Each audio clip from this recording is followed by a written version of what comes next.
Alors, bienvenue tout le monde. Merci de tout mon cœur. Je vous remercie d'avoir pris une heure de cette si belle journée pour venir m'entendre et surtout faire communauté, faire Église autrement.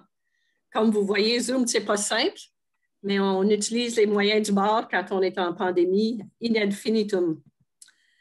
Alors, ce que j'aimerais, avant de vous demander de fermer vos micros, j'aimerais vous demander ce que vous entendez par « que faire quand la vie nous détraque ». Est-ce qu'il y a quelqu'un qui peut me dire qu'est-ce qui peut bien nous détraquer dans la vie? J'ai utilisé le mot, j'aurais pu dire dérouter, décaper, mais qu'est-ce que vous entendez par ce mot? Y en a-t-il qui veulent ouvrir leur micro et donner leur idée? Hors du chemin. Hors du chemin. Ah ah. Changer de track. Changer de track. Changer de track. Changer de track. Nouveau départ. En dehors de soi. En dehors de soi. Hors du chemin. Manque d'amour. Manque d'amour. Décontenancé. Décontenancé. Nouveau départ. Au départ. Ah. Alors, si on parle de nouveau départ, on parle de quelque chose qui finit aussi. Oui, c'est compris. Excellent. Oui. On n'est pas sur la bonne track. Quand Pas tout ça. bascule, c'est pas ça, non, OK, quand tout ne va plus, là. Quand tout bascule, c'est très bien. Quand il n'y Quand il n'y a plus rien qui va. Oui. Déconstruire le quotidien, déconstruire le connu, les bases qu'on avait. Wow. Problème de santé mentale, moi j'attendais. Détraqué. OK. Alors, Difficulté à faire confiance. difficulté à se faire comprendre. Alors, je vais vous dire quel était mon entendement. Pour moi, c'est tout ce qui meurt. On ne s'attendait pas à ce que ça meure. Et pour moi, ça a été plein de choses. Ça a été pour moi, en tout cas, la fin d'un emploi qu'on n'a pas vu ça venir, qu'on allait nous congédier. Ça a été des amitiés quand tout a basculé. Ça a été des vies amoureuses qui ont subitement terminé sans préavis. Alors, je vais vous passer à la prochaine acétate. Alors, quand la vie nous détraque, méditez l'ancrage. Alors, c'est ce que j'ai voulu. Vous avez ciblé des choses extrêmement intéressantes. J'aime bien l'idée d'être hors le chemin, hors la traque, mais aussi décontenancé, manquer d'amour, avoir même des problèmes de santé mentale tellement on est sonné. Mais c'est surtout quand tout bascule. Alors, tout bascule et la vie, qu'est-ce qui arrive à la vie? Alors, moi, j'ai utilisé ce thème lorsque j'ai écrit mon mémoire de maîtrise. Et j'ai utilisé l'exemple de 3 femmes qui m'ont énormément touchée pour savoir comment ils ont fait lorsque la vie les a détraquées. Alors, les 3 femmes que j'ai choisies lorsque j'ai étudié cette idée de quand tout bascule, c'était des femmes qui ont vécu des deuils importants. Et c'est des femmes exceptionnelles. Je suis sûre que vous regardez ces noms-là, probablement que vous en reconnaissez au moins 2 sur 3. Alors, Elizabeth Kubler-Ross, c'est une femme extraordinaire qui a créé le domaine de ce qu'on appelle la thanatologie, c'est-à-dire l'étude du mourir et du deuil, mais aussi qui avait un grand questionnement, cette femme, à savoir qu'est-ce qu'il y avait dans l'au-delà. Alors, à un moment donné, elle a même perdu ses lettres de noblesse parce qu'il y en a certains qui ont trouvé qu'elle avait basculé du côté de l'ésotérisme quand, au départ, elle était médecin et ensuite psychiatre. Elizabeth Kubler-Ross, quand j'ai lu son autobiographie, j'ai été saisie, j'ai été émue. C'est une femme extraordinaire. C'était une triplette, la plus petite et la dernière de triplettes. Elle s'appelait toujours 3 pounds nothing parce qu'elle pesait 3 livres à la naissance et elle se voyait toujours comme le nothing, comme le zéro. Et à cause de ça, elle a lutté pendant toute sa vie. Elle a lutté pour devenir médecin. Elle a lutté pour ouvrir un domaine qui n'était pas connu du tout, la thanatologie. Et suite à ça, elle a même ouvert des hospices pour les personnes atteintes de sida. Elle s'est fait brûler sa maison par les gens qui avaient tellement peur des sidéens, qui ont brûlé. Tout son travail est parti en flammes à quelques reprises. Son mari l'a laissé. Et lorsque j'ai lu son autobiographie, j'ai été frappée aussi de comment elle a vécu la perte et le deuil. Et la perte qu'elle a vécue, la première perte importante, c'était celle de sa mère. Alors ici, pour vous montrer comment tout a basculé, sa mère a approché Élisabeth pour lui dire « Si jamais il m'arrive quelque chose, que je suis plus capable de vaquer à mes affaires, de m'occuper de moi-même et que je deviens dépendante des autres, je veux que tu me donnes la piqûre. Je ne veux plus vivre dans cet état-là. » Elisabeth Kubler-Ross a été élevée protestante. On a cru qu'elle était juive, mais elle a toujours dit, dans mon cas, j'étais catholique. Elle avait un énorme respect pour la vie. Ça fait que justement, quelques semaines après que sa mère lui avait fait cet aveu, qu'elle ne voulait pas vivre si elle était handicapée ou incapable de vaquer à ses propres soins, elle a fait un AVC majeur, un accident vasculaire cérébral ou cérébrovasculaire. Et pendant 8 ans, elle a eu besoin de soins des autres. Vous imaginez qu'Élisabeth était vraiment mal dans sa peau, mais elle ne pouvait pas faire ce qui pour elle était inacceptable. Alors, elle a surveillé, elle a prié, elle a demandé à Dieu, pourquoi as-tu permis qu'une femme si vibrante, si pleine de vie, qui a toujours été si généreuse, si active, soit maintenant soumise à cet abaissement d'avoir besoin des soins des autres. Et elle dit, après 8 heures d'avoir tergiversé, d'avoir questionné le ciel, d'avoir prié, elle a compris qu'aimer, c'était plus que donner, c'était aussi apprendre à recevoir. Et elle n'en revenait pas de la tendresse avec laquelle on traitait sa mère et que sa mère, finalement, avait connu les 2 versants de l'amour, le donner, mais aussi maintenant de recevoir. Puis elle a trouvé que ça formait un tout qui était extraordinaire. Alors, dans cette perte, dans ce deuil de la femme en santé, qui était sa mère, il y a eu quelque chose de neuf qui est né. C'est une nouvelle compréhension de l'amour. Pour Lita Bassett, je suis certaine que plusieurs d'entre vous ont même entendu cette conférencière. J'ai eu la chance même de la rencontrer à Québec. Lita Bassett est encore une femme éprouvée de A à Z. C'était une femme qui était la fille de missionnaires réformistes, protestants, très, très acerbes, très exigeants. Et puis, ils sont allés en mission. Lita a toujours senti que la façon d'interpréter la foi de ses parents est extrêmement cassante, rigide et peu empathique. Et elle a basculé elle-même dans une dépression profonde. Mais avant de sombrer dans la dépression, elle a eu une visitation du Seigneur. Elle était sur un bateau, elle s'en allait elle-même en mission et elle a vu le Seigneur. Ça lui a donné le courage, la force, la foi de traverser une grosse dépression. Ça ne l'a pas empêché qu'elle a vécu cette dépression, mais ça lui a permis de traverser une profonde dépression et de réitérer une théologie toute neuve, toute remplie d'empathie, toute remplie de compassion qu'elle a partagée ensuite avec le monde.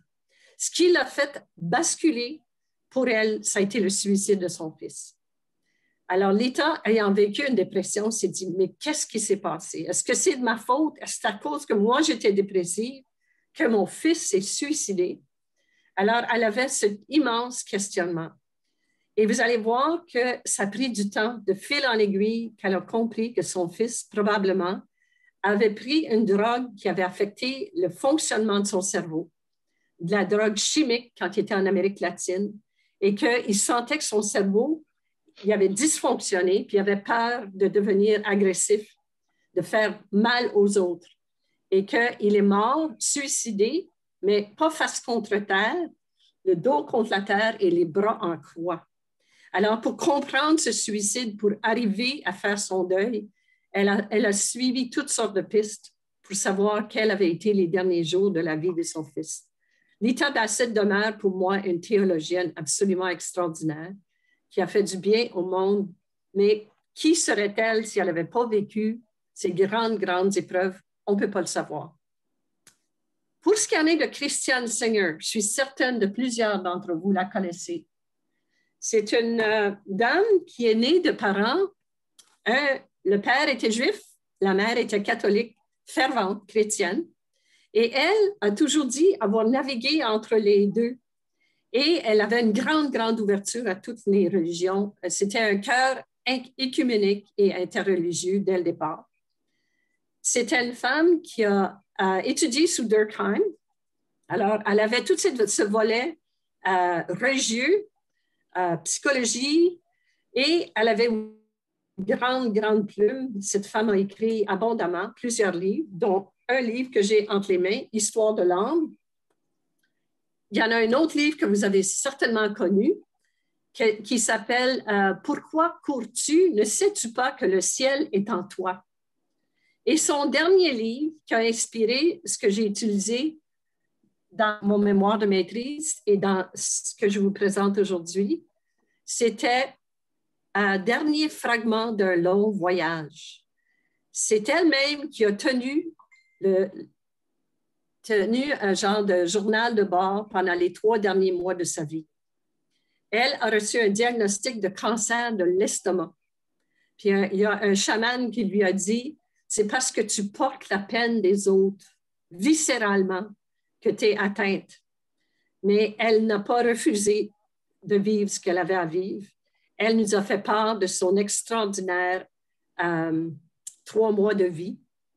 Et puis, c'est absolument édifiant. Je vous suggère de lire probablement les 2 derniers livres. Avant de lire dernier fragment d'un long voyage, je vous suggère fortement de lire « Pourquoi cours-tu? Ne sais-tu pas que le ciel est en toi? » Alors, avec ce portrait de ces femmes qui ont vécu des choses qui l'ont carrément détraqué, dérouté, fait basculer leur vie de bien des façons, mais particulièrement l'AVC de la mère d'Élisabeth, le suicide du fils de Lita et un diagnostic de cancer pour Christiane, vous allez voir qu'est-ce qu'ils ont fait de ce qu'il y avait de plus dur, de plus onéreux, de plus difficile, de plus pénible.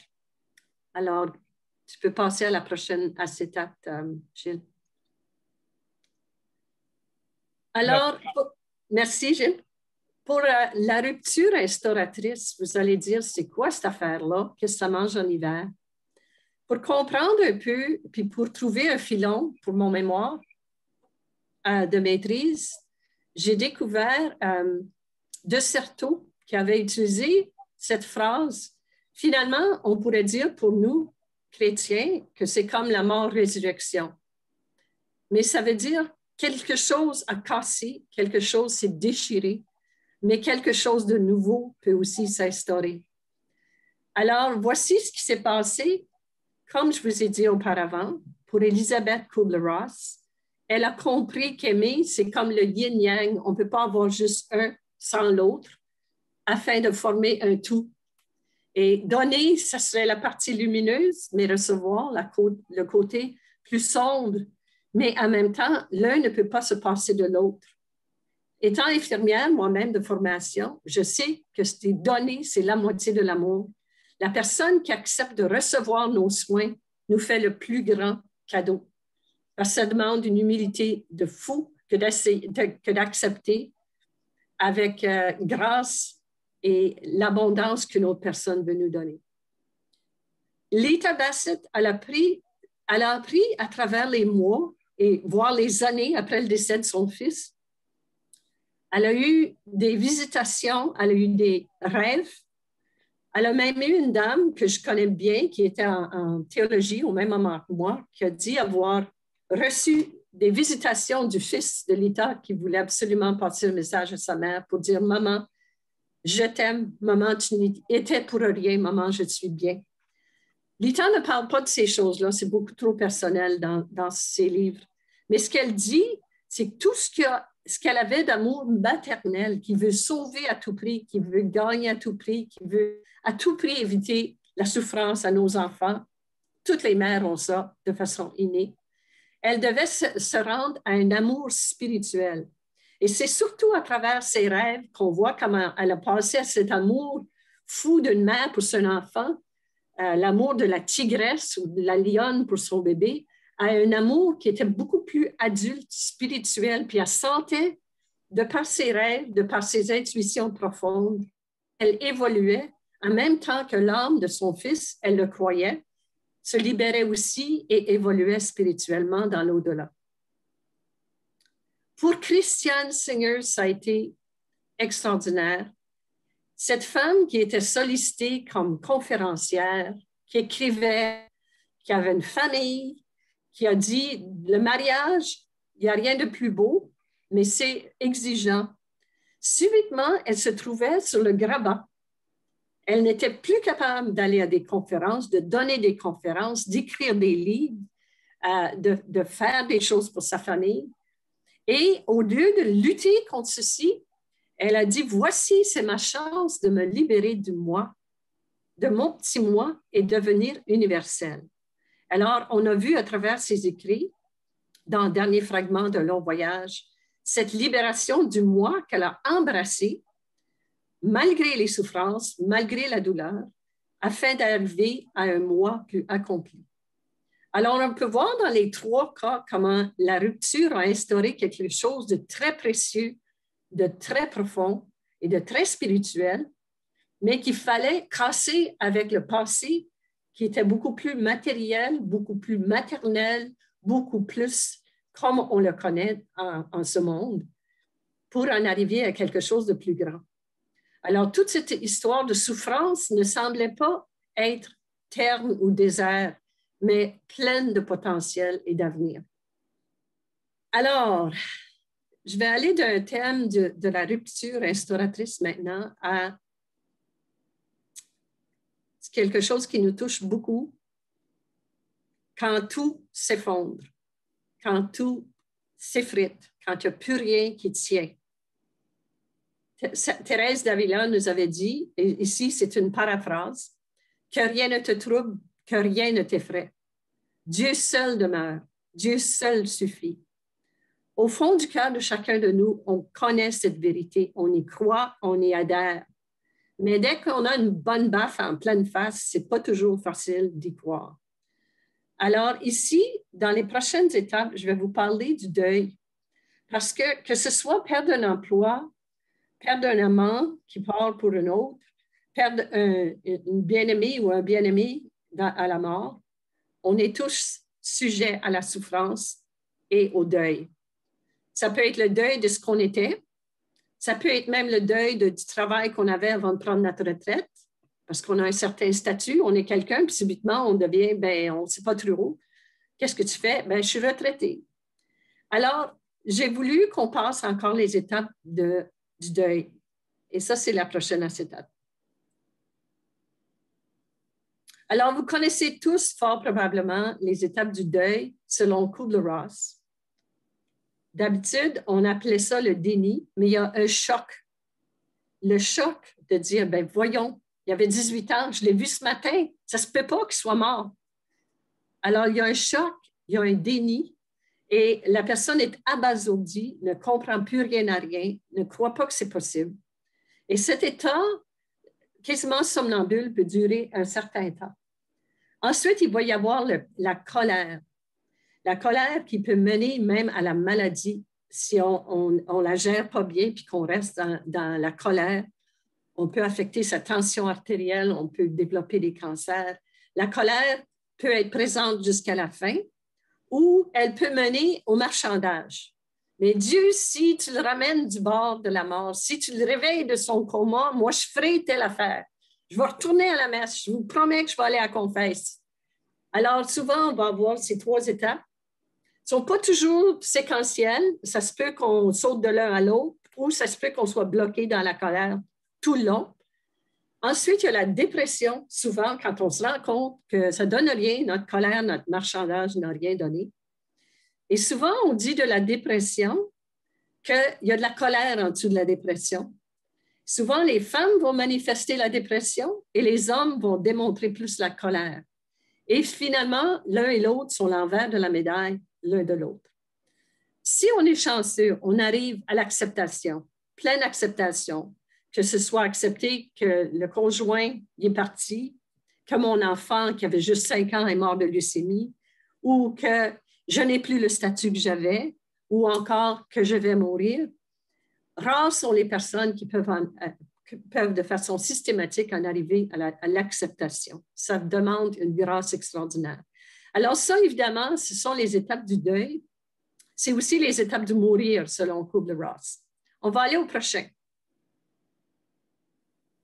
Alors, si on regarde, Dr. Christophe Fauré, parmi d'autres, ont revisité les étapes de Kubler-Ross et ils nous ont donné une idée à peu près de la longueur du processus.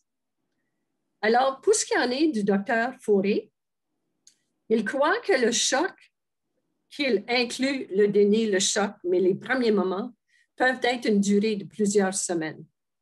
La fuite et la recherche. Vous allez voir les gens qui vont consulter un médium pour essayer de parler à ma mère ou mon conjoint pour voir si mon enfant qui s'est suicidé à 17 ans, il est bien. Ils vont fuir, ils vont rechercher une manière de communiquer, de rétablir la connexion.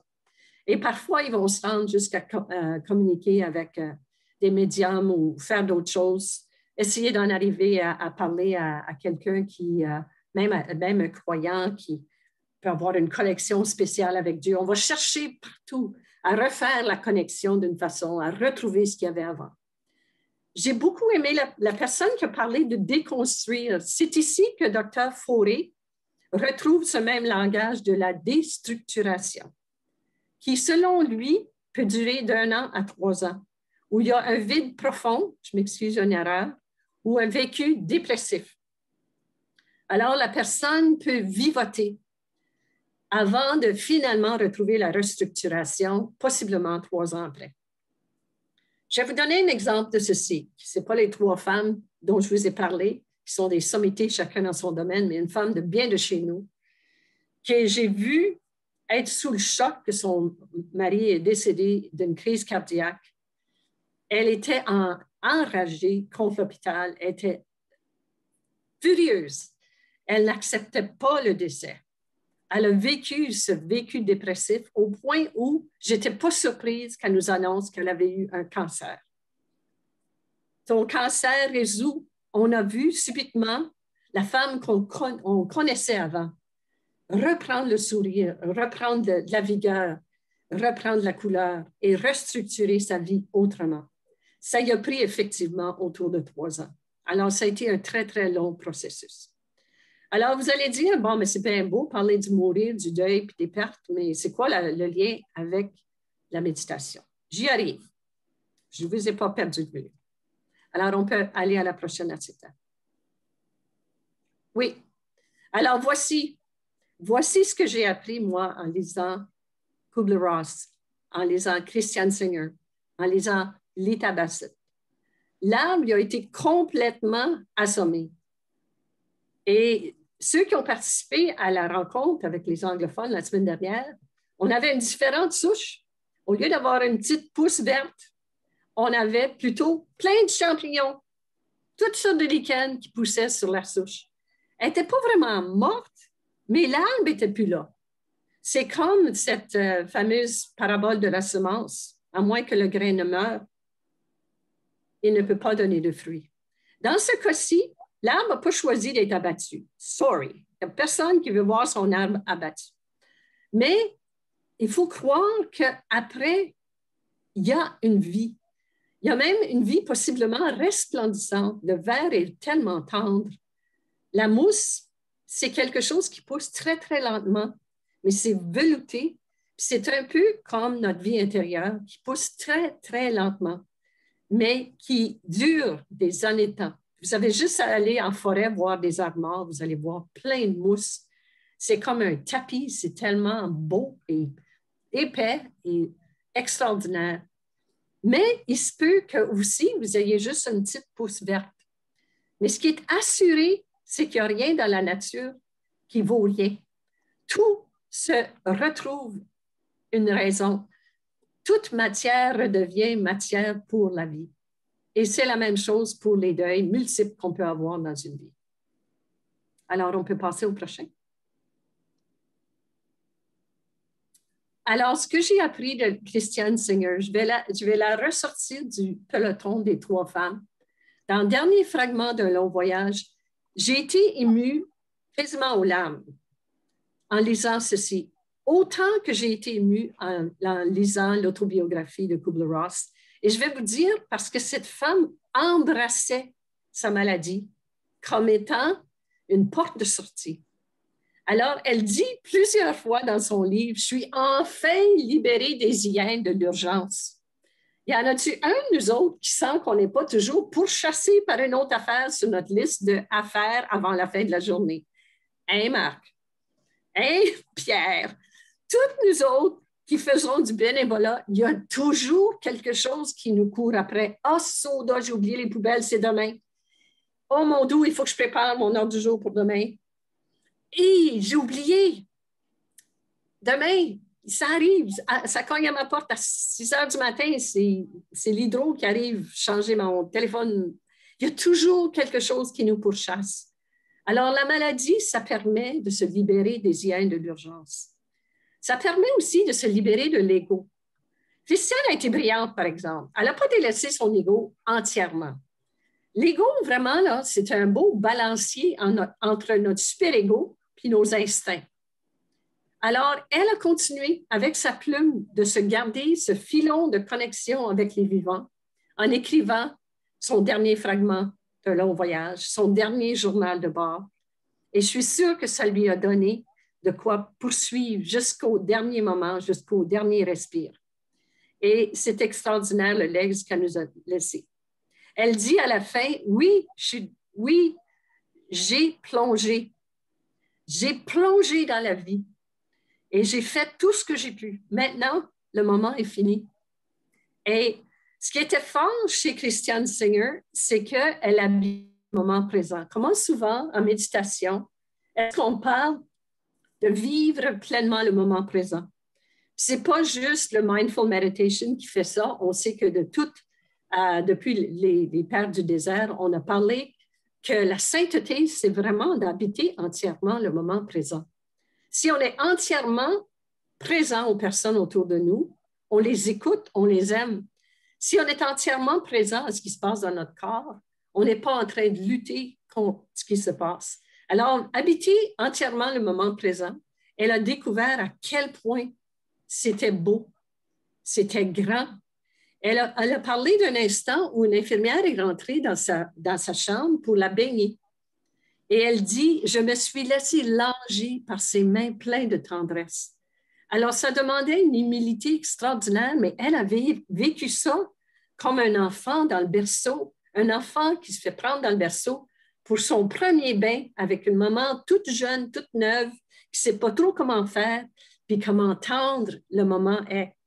Comment l'interaction entre la maman et le bébé se fait de la même façon si on se laisse faire en fin de vie. C'est beau, c'est savoureux. Elle parle beaucoup de savourer la vie avec les 5 sens. Et elle détaille plein d'incidents. Mais celle que je retiens le plus, c'était celle qu'elle a vécue devant le Saint-Sacrement. Maintenant, je vous ai dit qu'elle a vécu entre un père juif et une femme catholique, mais qui était ouverte à toutes les religions. Alors, quand le prêtre est arrivé cérémonieusement avec la monstrance dans sa chambre, elle était fâchée. Alors, ce n'est pas ce que vous pensez. Ce n'est pas quelqu'un qui sciemment s'est rendu au Saint-Sacrement et a vécu quelque chose. Elle dit, j'étais en colère que le prêtre entre avec toute sa fanfare et la monstrance, mais elle dit, j'ai vécu un moment extraordinaire où j'ai vu le Christ venir vers moi, qui s'est fait immédiatement changer cette image par une image de mon Père à un moment très précis de notre histoire de vie commune. Et elle a dit, je suis sortie de cet instant absolument émue et j'ai compris, pour moi, j'ai interprété ça comme étant la communion des saints. Jésus comme la tête du corps mystique. Je ne sais pas comment dire dans ces mots, mais je peux vous dire comment ça m'a frappé et vous le dire dans mes mots. Mais c'est clair qu'elle a vécu, dans ses derniers moments de souffrance physique pénible, une vie de l'âme amplifiée et une vie de plus en plus éveillée à tous les sens, à tous les instants, et d'une portée extraordinaire. Elle parle de visite avec sa famille. une sensibilité à tout le dialogue, à la présence des siens, qui dépassait ce qu'elle aurait pu faire avant la maladie. Alors, dans le dernier fragment d'un long voyage, on voit que c'est des fragments extraordinaires, très, très importants dans la vie de son âme. Passons au prochain. Alors, voici, finalement, je vais vous parler du rôle de la méditation tel que je l'ai compris à la lumière de ces histoires de vie de ces trois femmes. La méditation devient pour nous, on le sait bien, tous ceux qui ont vécu, qui ont lu John Main, qui ont lu sur la méditation de Lawrence Freeman ou qui ont suivi le Père Boyer et tant d'autres, on sait que la méditation est un lieu sacré qui nous aide à sortir du cycle de nos pensées, obsessives ou négatives quand ça vient à un deuil particulièrement, mais tout le cycle de nos pensées. Moi, je suis en méditation, je suis en train de penser à ce que je vais cuisiner ce soir ou qu'est-ce que je devrais dire à ma fille qui est venue ce matin. Et ça prend vraiment du temps et une discipline de méditation afin que la méditation soit rapidement une sortie du mental vers quelque chose de beaucoup plus fondamental dans ce silence apaisant qui nous aide à communier à Dieu. Et si on est en train de méditer en groupe, nous aider à communier en communauté de méditants dans le silence. C'est extraordinaire la portée de ce temps. La méditation est aussi un moyen de faire tabula rasa, ou en anglais, on dirait reset. Fait que je passe du latin à l'anglais, go figure. Alors, le tabula rasa de la méditation permet que lorsqu'on est même dans le feu, on peut y aller dans la méditation et trouver un oasis d'apaisement. Moi, j'ai vécu ça quand ma fille a été frappée de myasthénie grave et a été en soins intensifs. Je suis allée à la messe le lendemain, sachant pas ce qu'elle avait, sachant pas si elle avait Guillain-Barré, sachant pas si elle avait de la sclérose en plaques. Mon oasis, ça a été aller à la chapelle et prier avec d'autres gens. Ça a été extraordinaire. À ce moment-là, je n'étais pas dans la méditation, mais la prière et être dans une communion fraternelle autour de la parole a été extraordinaire. La méditation, comme on le sait, peut aussi être un moyen d'empêcher le deuil maladif ou prolongé. Alors, si on est pris dans la colère, comme je vous dis, c'est très possible qu'on devienne malade, soit psychologiquement ou même physiquement. Car ce qui ne s'exprime s'imprime, dirait Louise Hay. Alors, ce qu'on n'a pas pu dire et lâcher prise peut prendre racine même dans notre corps physique et créer notre mal de vivre. Si on a la méditation, on peut potentiellement se garder un ancrage dans notre spiritualité et ne pas laisser le deuil prendre toute la place et nous manger tout rond. La méditation peut aussi devenir un moyen d'empêcher la maladie suite à un deuil, comme je viens de vous le dire. Alors, la méditation a un potentiel extraordinaire. Je vais rajouter un 5e point ici. Il y a quelqu'un qui voulait venir participer à cette rencontre aujourd'hui qui m'a dit, moi, la méditation m'a sauvée de la maladie mentale que j'avais. J'étais bipolaire, je le suis toujours, mais je garde le cap et je garde un équilibre de vie à travers la méditation. Et j'ai trouvé mieux encore. C'est très, très éloquent comme potentiel. Parce que vous savez que le deuil que la personne doit faire, souvent, entre 18 et 25 ans, la maladie mentale va se poindre et on doit dire au revoir de la personne qui était avant la maladie. Imaginez la méditation qui permet de non seulement garder le cap, mais de grandir et de continuer à évoluer. Alors, la méditation a un rôle extraordinaire. Voyons maintenant ce qu'en dit John Main.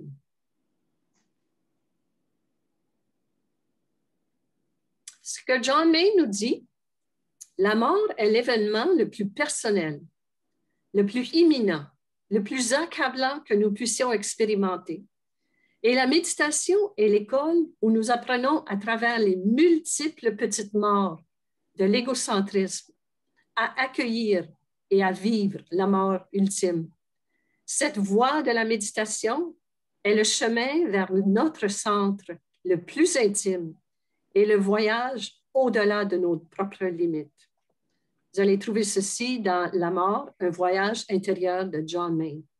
Il me semble que cette citation toute seule vient de faire encapsuler ce que j'ai voulu transmettre dans cette conférence. Toutes les petites morts, finalement, ne sont que des débuts d'une grande, grande vie. Et on dirait que la vie, pour moi, en tout cas, c'est comme un oignon. Le plus on est épluché, le plus on arrive au cœur.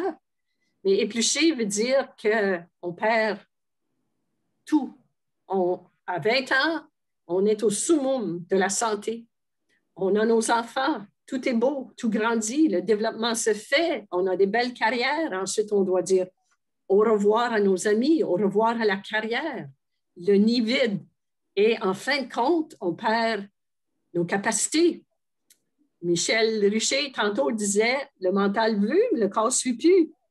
Alors, toutes ces petites morts, je crois que c'est une façon que le Seigneur a de nous apprivoiser afin qu'on puisse vraiment accueillir et vivre cette nouvelle vie qui nous attend.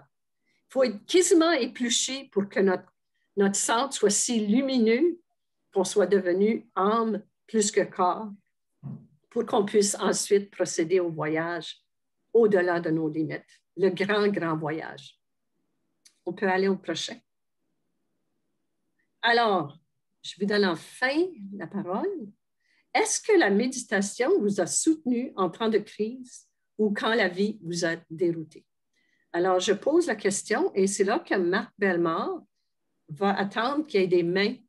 Vous pouvez aussi, en passant, avoir d'autres choses à dire que la réponse à cette question, une rétroaction, une clarification ou autre.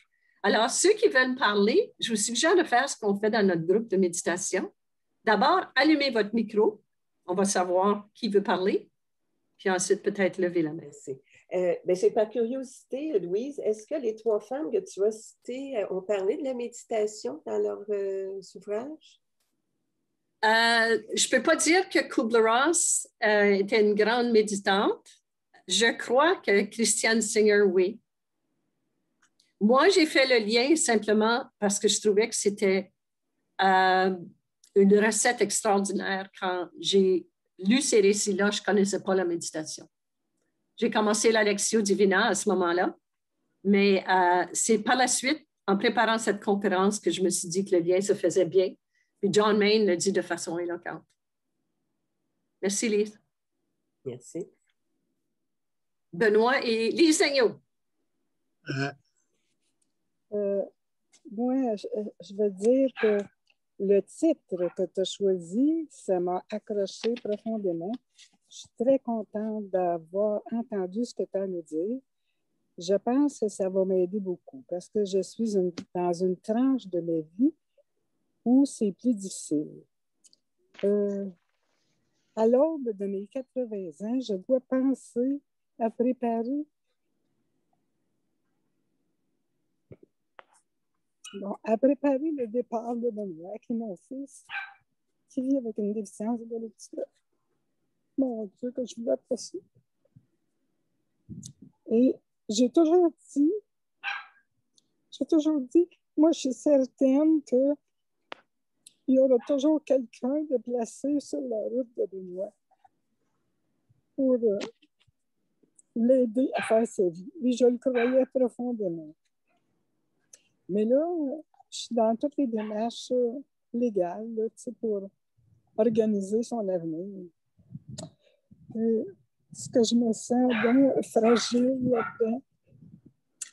Je me sens très fragile parce que quand on est dans une bonne période, ça va bien de dire ça. Mais là, je suis dans la période où est-ce que j'ai des gestes à poser, et pour lui et pour moi.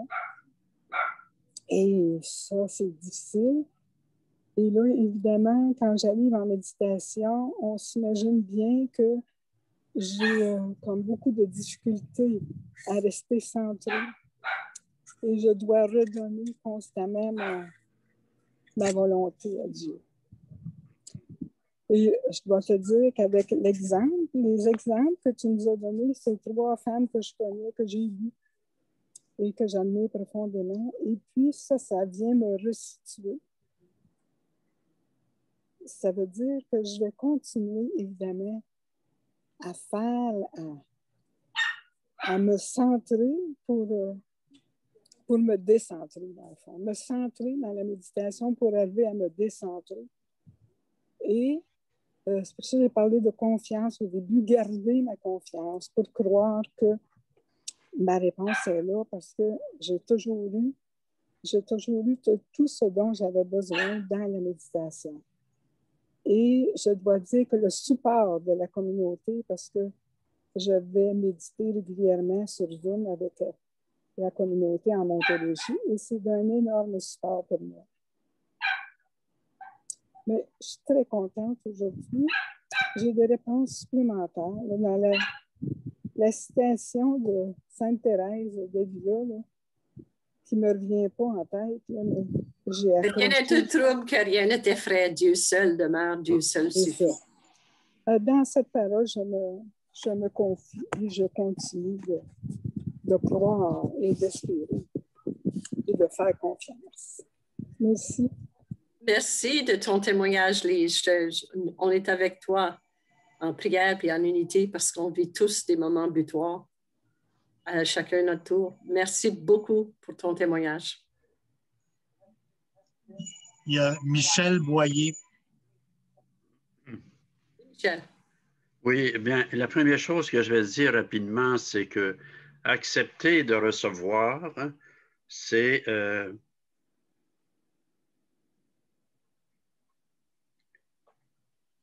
être conscient qu'on n'a pas tout. C'est d'être conscient de sa vulnérabilité.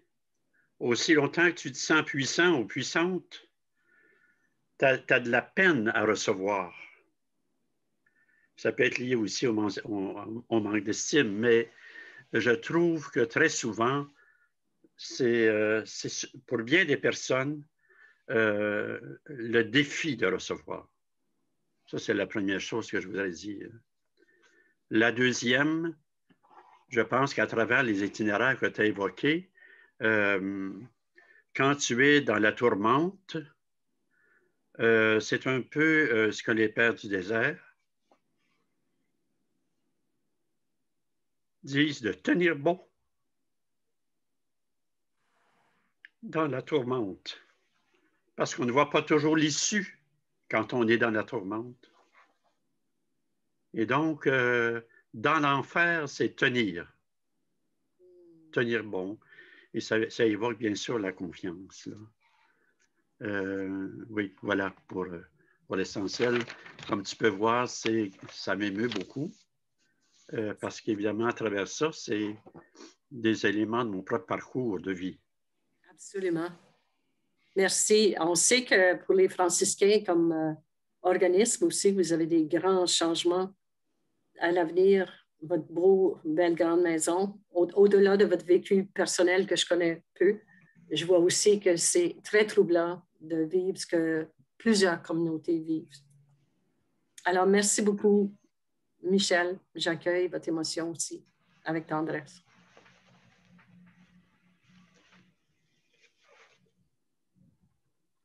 Gilles Bonin. Oui. Mon ordinateur a lâché tantôt, je m'en excuse. Mais c'est pas ça que je voulais dire vraiment. Je pense à... Moi, ce qui me frappe le plus, pas le plus, c'est le fameux reset ou faire le vide. C'est comme ça que la méditation m'aide. Mais faire le vide qui n'est pas un vide. Dans une de ses conférences, le Père Boyer a parlé du fait qu'on dit, que je devrais dire, je vais le dire pour moi, le mantra avec amour. Vive ma méditation où j'essaie de faire le vide, mais en aimant. C'est ça. J'ai un désir d'aimer puis d'être aimé. C'est ça qui me meut. Alors, si dans ma méditation, je peux dire mon mantra puis rester fixé sur cet amour-là, sans nécessairement essayer de l'expliquer, mais prendre conscience puis vivre cet amour-là. Moi, ça m'aide beaucoup, ça. Dans les moments difficiles, parce que oui, vieillir, c'est mourir à petit feu quasiment. Il y a tellement de pertes, puis tellement de choses qu'il faut refaire. Alors pour moi, c'est ça, là. Rester branché à l'amour dans la méditation. Et merci, Père Boyer, tu as dit ça, puis ça, de tout ce que tu as dit. C'est ça que j'ai retenu le plus. Il faudrait que tu le prennes, ça aussi. Hein? Merci. Alors, merci beaucoup, Gilles. On va rester centré sur l'amour. Annie Baradeur. Ben, merci énormément, Madame Louise, pour comment dire, ce ressourcement tellement, tellement pertinent. Puis c'est comme de parler après tous les témoignages très touchants. Juste ça, c'est touchant aussi. En fait, pour moi, dans les défis de la vie, dans les tempêtes qui se présentent, ce que je trouve, c'est que quand la tempête est là, je trouve ça personnellement très difficile de méditer, réellement. C'est comme si, c'est comme on peut tenter de le faire, mais on n'a pas le même, cette même paix-là qu'on cultive à d'autres moments. Mais pour moi, dans le fond, ce que je réalise, c'est que tout le cumulatif de la méditation, toutes les années qu'on médite, puis on y croit, puis ça nous fait du bien, puis on poursuit, puis on le partage avec d'autres. C'est comme si on se construit une embarcation qui est de plus en plus solide pour traverser les tempêtes. Et donc, ça me donne l'impression que la tempête, elle est la même. C'est comme moi, bon, j'accompagne mes parents depuis 6 ans, puis il se passe toutes sortes de choses que je trouve extrêmement difficiles par moments, là, que je perds un petit peu la boussole, je perds le contrôle de l'embarcation, ou en tout cas, sans dire le contrôle, ce n'est pas nécessairement le contrôle, mais je perds mes repères, en fait. Alors, le fait que l'embarcation grossisse bien, bien tranquillement d'une journée à l'autre, c'est comme si la coque est plus solide, la coque du bateau est plus grosse. Ce qui m'impressionne, c'est que la tempête peut être très grosse, mais le ressort, c'est comme si la capacité de rebondir est un peu plus présente. Donc, c'est comme pendant la tempête, c'est d'avoir la foi que ça va éventuellement rebondir. Alors, c'est ça, moi, que je trouve que la méditation m'apporte énormément à ce niveau-là. C'est de savoir, d'avoir la foi que la coque est un peu plus solide dans le Seigneur. Hein, on se comprend ce que je dis. Puis que, donc, il y aura le beau temps après la tempête. La tempête, elle dure moins longtemps. En tout cas, je ne sais pas si c'est bien clair, là, mais merci énormément pour l'inspirante conférence. Merci, Annie. Je ne sais pas pourquoi, mais dans ma tête, je voyais un gros bateau fait par les Autochtones dans un seul arbre creusé. Puis je voyais ce canot très, très solide, mais qu'au fur et à mesure, tu as peaufiné, il prend l'eau, pas l'eau qui rentre dans le bateau, mais il navigue mieux parce que tu as plus de ressort. Puis quand tu as dit le mot ressort, j'ai fait rire quelqu'un une fois. J'ai dit, pour moi, la foi, c'est comme un matelas.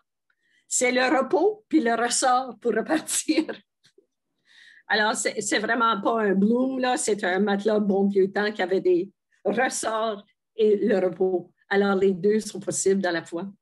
Et puis, je pense que Annie et Élise, quand vous avez parlé de ne pas pouvoir méditer quand on est dans la tourmente, je pense que c'est à ce moment-là que s'épauler par la méditation du groupe et par le partage en groupe, ça devient d'autant plus important pour nous soutenir. Alors, merci beaucoup, Annie, pour ton partage très profond. Il y a 3 mains levées dans l'ordre en premier. Paul-Antoine Ouellette. Oui, merci. Ouvre Paul-Antoine, ton micro.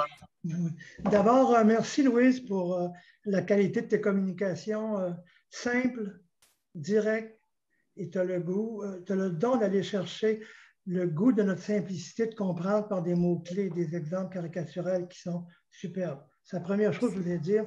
Deuxième chose que je voulais dire, moi, je médite depuis un bon bout de temps, mais en 1993, mon épouse est décédée.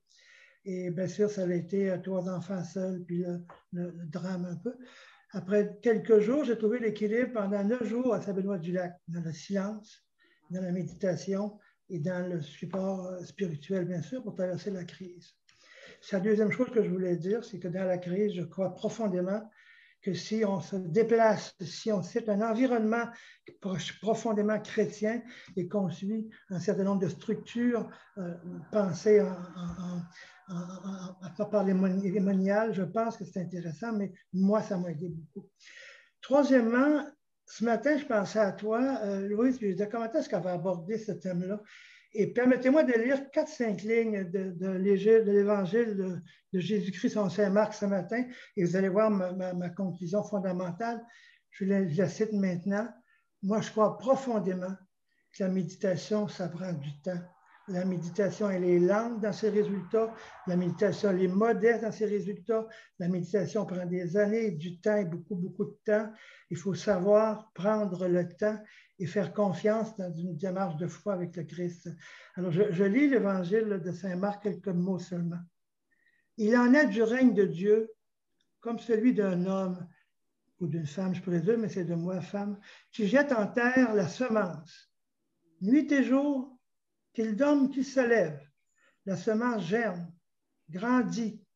Il ne sait pas comment. D'elle-même, la terre produit d'abord un herbe, puis un épi, enfin un blé plein d'épis.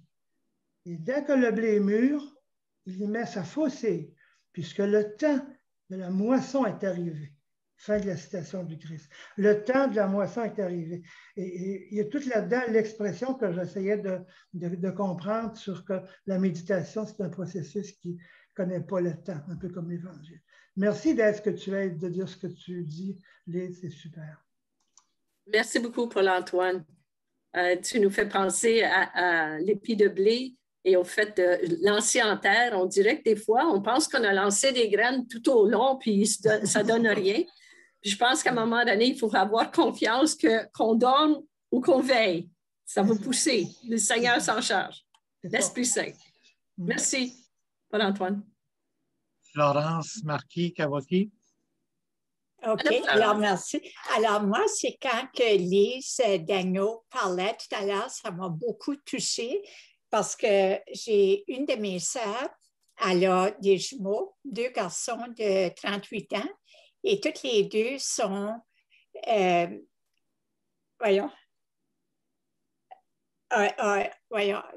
autistiques. Autistes, OK.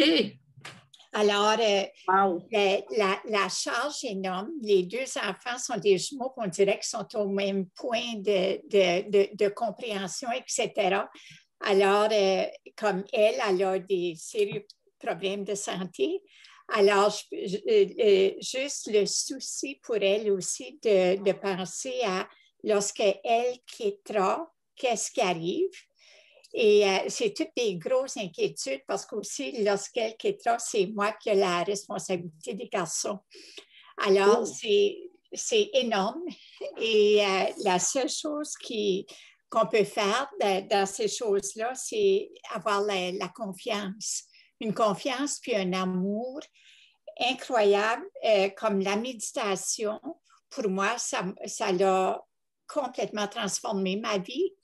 Ça m'a enlevé beaucoup de stress que j'avais dans ma vie, beaucoup de peur. Et l'amour, le calme et la paix que je connais à travers de la méditation, ce côté-là, ça m'a énormément aidé. Et cette confiance-là, je pense qu'on ne pourra jamais la décrire assez, comment important que c'est d'avoir confiance que les choses vont quand même aller pour le mieux. Ils ne sont pas tout seuls, puis on n'est pas tout seul. Alors, c'est ça, c'est de tout simplement s'ouvrir et de faire confiance. Mais je connais, lorsqu'elle a dit ça, ça l'a vraiment touché au cœur de cette inquiétude-là qu'on a. Merci. Très bien. Merci beaucoup, Florence. J'aimerais répondre à Florence avant qu'on passe au prochain. Lise et Florence, moi, je viens de perdre ma tante, Evelyne Hébert, qui avait un enfant qui est né il y a peut-être 75 ans, qui avait un trouble de développement, donc un retard significatif intellectuel. Puis toute sa vie, elle s'est inquiétée, puis inquiétée, puis inquiétée de ce garçon-là. Puis qu'est-ce qui va arriver quand je ne serai pas là? Puis qu'est-ce qui va se passer? Puis elle a eu la grâce de le voir dans son groupe parce qu'il demeure dans un foyer qui s'appelle Spike Homes pour des personnes comme lui, qui ont des légers de retard, ne peuvent pas être autonomes, puis vivent en appart. Puis elle dit, je l'ai vu, puis j'ai vu qu'il était bien, puis qu'il avait pris sa place, puis qu'il allait être correct. Puis c'est quasiment comme le Seigneur qui donnait un clin d'œil que ça va aller, je m'en occupe. Je te l'ai prêté, mais il n'est pas à toi. Je vais m'en occuper même quand tu ne seras pas là. Et fais-moi confiance. Alors, j'aime bien l'emphase que tu as mis, Florence, sur confiance. Merci. Louise Arsenault. Oui, c'est Louis-Marie qui va parler parce que mon ordinateur a planté. OK. Moi, c'était par rapport à la colère, la dépression. Moi, je suis pogné avec ça, la colère. Mais je trouve la méditation, quand on est accompagné, je vois le bout de ça. Je veux dire, un moment donné, elle brûle par elle-même. De quoi que je ne savais pas avant. Tu sais, tantôt, tu parlais que qu'est-ce qui s'imprime ou qu'est-ce qui s'exprime. Je n'osais pas l'exprimer avant parce que je ne connaissais pas l'amplitude de... Puis à cette heure, bien, elle sort, puis après, je passe à d'autres choses. Mais c'est le fait d'être accompagné, puis d'être en sécurité aussi. Moi, je me sens en sécurité en méditation. C'est carrément ça. Je me sens entouré puis en sécurité. Donc, ça permet beaucoup de choses. C'est tout. Merci. Merci. Amen. Je vais continuer, moi aussi. Oui, vas-y, Louise. Bon, moi, ça fait plusieurs années que je fais de la méditation, puis ça m'a beaucoup aidé, surtout pendant la pandémie. Je suis quelqu'un d'assez... j'aime aller vers les autres, toujours, tu sais, puis la relation pour moi avec les autres, c'est important. Que ce soit physique, ensemble, tu sais. Puis la méditation, pendant même dans des coups durs, ça m'a...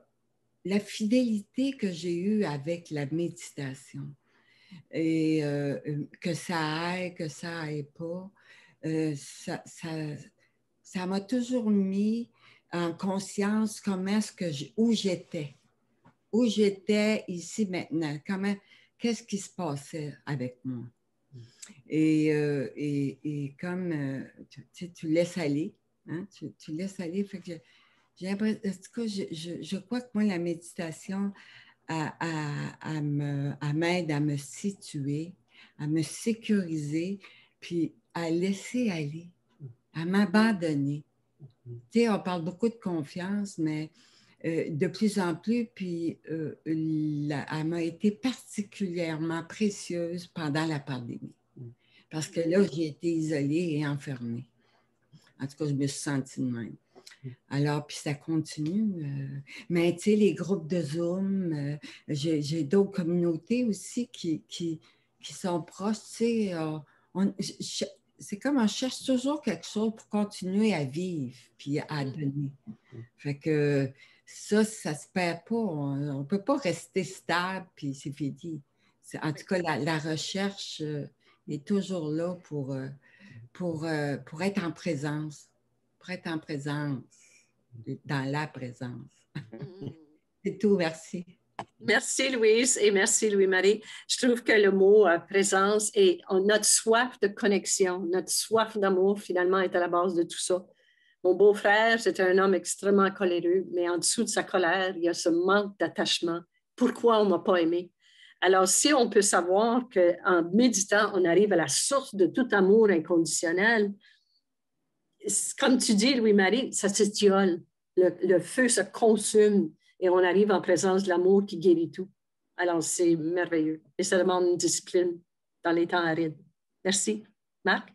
Martin Desrosiers. On déborde le temps un peu, mais on a commencé un peu en retard. Alors, Gilles? Moi ça fait pas longtemps que je fais de la méditation. Ça fait juste à peu près 3 ans. Mais ça a été une réaction un peu d'arriver à la retraite, puis sauver mon mariage en même temps. C'était comme, j'étais à la maison, puis je travaillais de la maison, mais là, je ne travaillais plus, puis ça faisait un choc, puis j'ai vu que je m'en allais dans le mur. Puis la méditation, ça n'avait pas été là. Je ne sais pas si je serais encore marié, puis je serais encore en retraite. Là, je vois ma retraite beaucoup plus d'une façon calme, posée. Puis je sais que je vais m'en sortir, puis ça va bien. J'ai les changements qui se font, ça se fait graduellement, mais c'est comme si c'était fait, pas par moi, mais par lui. Il fait au rythme que moi, j'ai besoin de le faire. Puis, quand je suis en méditation, il me semble que j'aimerais passer ma journée là. Mais je ne suis pas capable. Je sors de là, puis je me fais attraper encore par les sauces qui m'entourent, puis ce que j'ai à faire, puis pas faire. Puis, mais je suis tellement bien que je suis en méditation, puis que je la fais. Puis ça m'a tellement aidé que moi, ça va être là jusqu'à la fin de mes jours, jusqu'au passage. Parce que ma mère, à 92 ans, je ne pourrais plus jamais oublier ça. C'est son dernier Noël. Puis je l'ai appelé, j'ai dit, mais je peux lui souhaiter joyeux Noël parce que ma mère, il habitait au Nouveau-Brunswick, puis moi, j'étais à Gatineau. Elle a dit, là, je suis en train de lire un beau livre. Tu devrais lire ça, Martin. Ben, c'est quoi? Évangélisation des profondeurs. Oh, wow! J'ai dit, maman, tu as 92 ans, tu n'as pas besoin de ça, tu es plugué direct. Mon petit garçon, on a toujours à apprendre. Amen. Amen. Namasté. Alors ça, c'est la vie qui nous attend après toutes les pertes. J'ai pris cette photo le matin, quand ma sœur dormait. On était à Grindstone Park, proche de Hecla. Et c'était un nouveau jour. Et voici ce qui nous attend après le pire, après la crise. C'est qu'à nouveau, le soleil se lève. À nouveau, nous sommes aptes à être en relation. Alors, et la pêche est bonne. Si je vous avais mis une autre photo, vous auriez vu le monsieur à l'autre bout du bateau qui est en train de ramasser les poissons dans le filet. Alors, c'est pas fini. Le meilleur est à suivre et à vivre par la suite.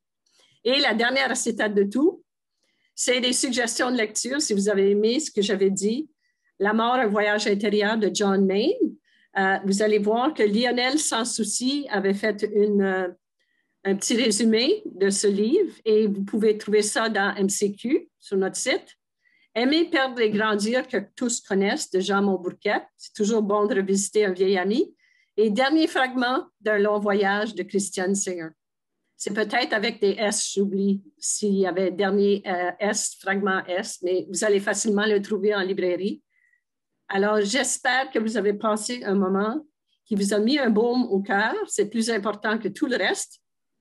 Et je nous souhaite une bonne continuité dans la vie de foi, dans l'amour, dans l'amitié, dans la connexion à l'essentiel qui ne passera jamais. Le plus beau est à venir. Bonne pêche à tout le monde. Vous m'avez touché. À demain, Louise. À demain. Oh oui. À demain. Au revoir. Ah oui, c'est moi qui fais la prière. Merci. Merci, Louise. Bonjour tout le monde. Merci beaucoup, tout le monde. Bonjour. Merci, Marc. Bye. Merci, Marc. Bye. Bye. Ciao. Merci.